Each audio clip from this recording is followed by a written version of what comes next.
मी घेऊन येत आहे एक कंप्लीट इंग्लिश स्पीकिंग सीरीज आणि आज आपण बघतो आहोत सेशन नंबर 7. तर आजच्या या सेशनमध्ये आपण काय शिकणार आहोत तर कंडिशनल स्टेटमेंट्स. जर आपल्याला पॉसिबल सिच्युएशन्स म्हणजे शक्य परिस्थितीवर बोलायचं असेल किंवा अशक्य परिस्थितीवर बोलायचं असेल किंवा काल्पनिक परिस्थितीवर बोलायचं असेल तर ते कसं बोलायचं आणि त्याचे सेंटेन्सेस कसे तयार करायचे हे मी तुम्हाला आजच्या या सेशनमध्ये शिकवणार आहे. तर बघत राहा माझा कंप्लीट व्हिडिओ. बघूया पॉसिबल सिच्युएशन. पॉसिबल सिच्युएशन्समध्ये आपण केव्हा बोलतो तर एखादी सिच्युएशन ही रिअल खरंच शक्य होत असेल किंवा ती फ्युचरमध्ये आपल्याला जर वाटत असेल की हां, ही सिच्युएशन खरी होऊ शकते, तर आपण ह्या सिच्युएशन्सवर बोलतो. तर आता या सिच्युएशनवरचं स्ट्रक्चर दिलंय म्हणजे अशा स्ट्रक्चरमध्ये तुमचं सेंटेन्स असायला हवं.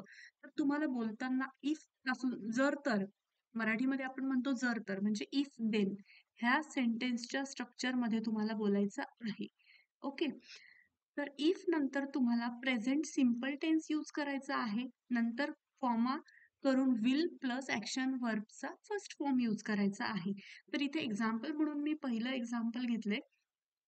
जर पाऊस आला तर मी छत्री घेईन. सेंटेन्स कसं तयार होईल? If it rains, comma I will take an umbrella.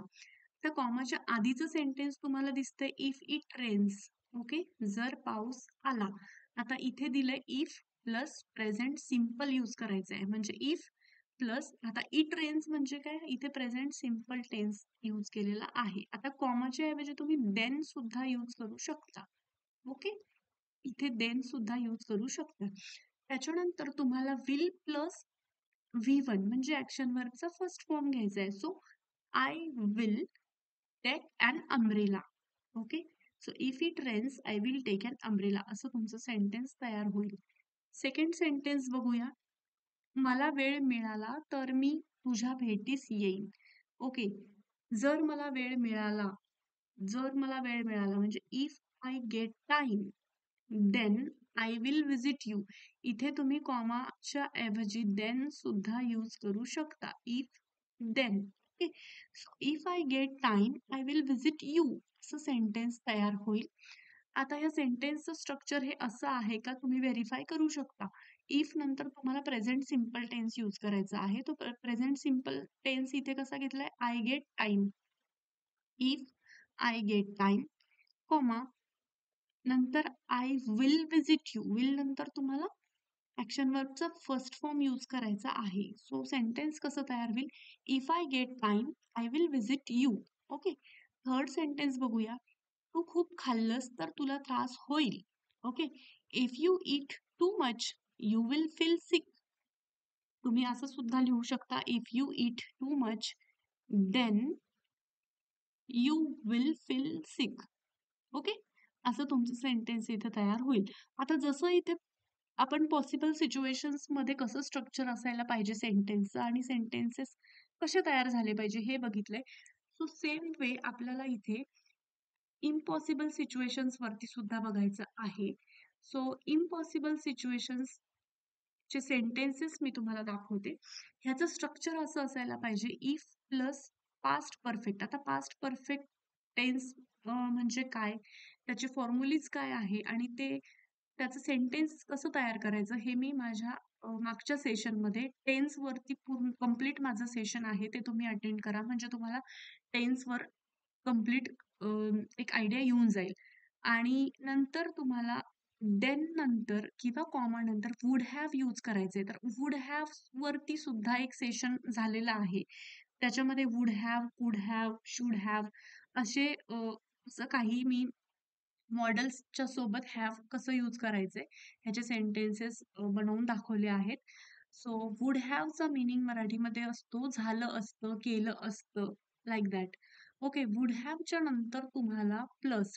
आता इथे V3 दिसतंय तर V3 म्हणजे ऍक्शन वर्बचा थर्ड फॉर्म यूज करायचा आहे जसं की पास्ट पार्टिसिपल टेन्स आपण म्हणतो याला. सो असं कंप्लीट तुमचं स्ट्रक्चर असायला पाहिजे. पास्ट परफेक्ट टेन्स म्हणजे काय? तर कंप्लीट झालेली जेव्हा क्रिया आपल्याला दर्शवायची असते तेव्हा आपण परफेक्ट टेन्स यूज करतो. तर इथे पास्ट परफेक्ट म्हणजे भूतकाळामध्ये ती क्रिया कंप्लीट झालेली आहे. ओके.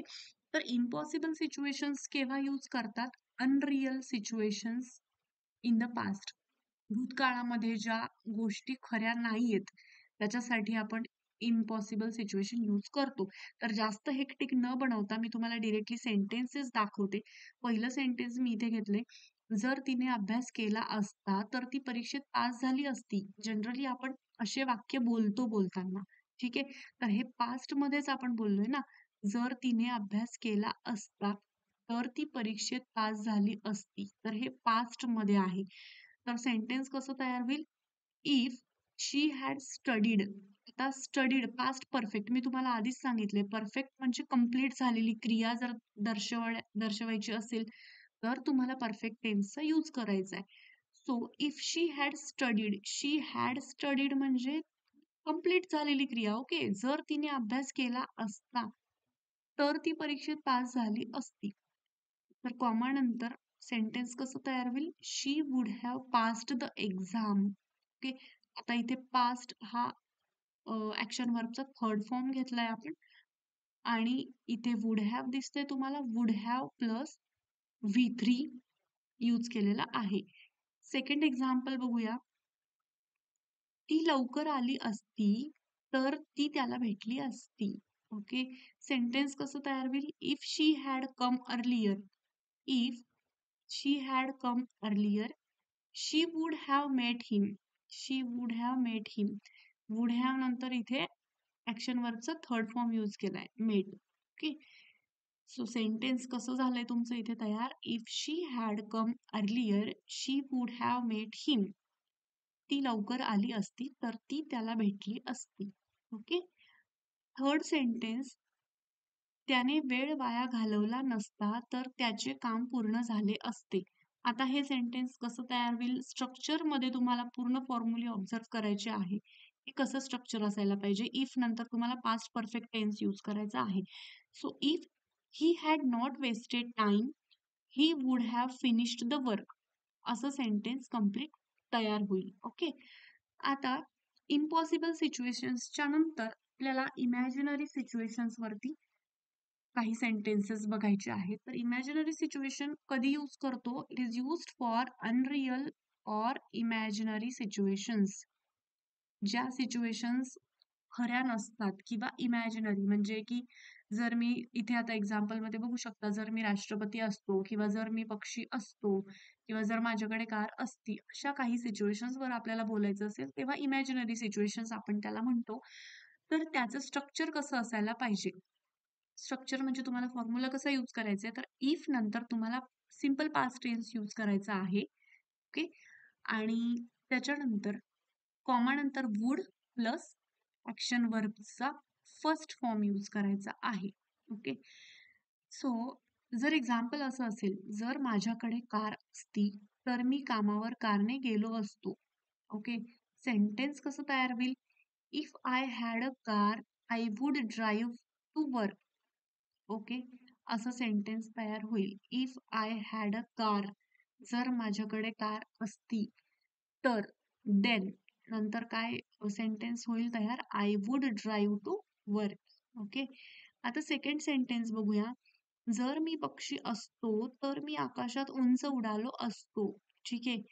अनरियल आणि इमॅजिनरी म्हणजे काल्पनिक गोष्टी तर आहेच, पण ज्या गोष्टी अनरियल वाटतात त्याच्यावर जर बोलायचं असेल तर इथे एक्झाम्पल असं आपण घेतलंय. जर मी पक्षी असतो तर मी आकाशात उंच उडालो असतो. सेंटेन्स कसं तयार होईल? If I were a bird I would fly high in the sky. Okay. परत एक थर्ड सेंटेन्स बघूया. मी राष्ट्रपती असतो तर लोकांसाठी काम करीत असतो. ठीक आहे. सेंटेन्स कसं तयार होईल? If I were the president then I would work for the people.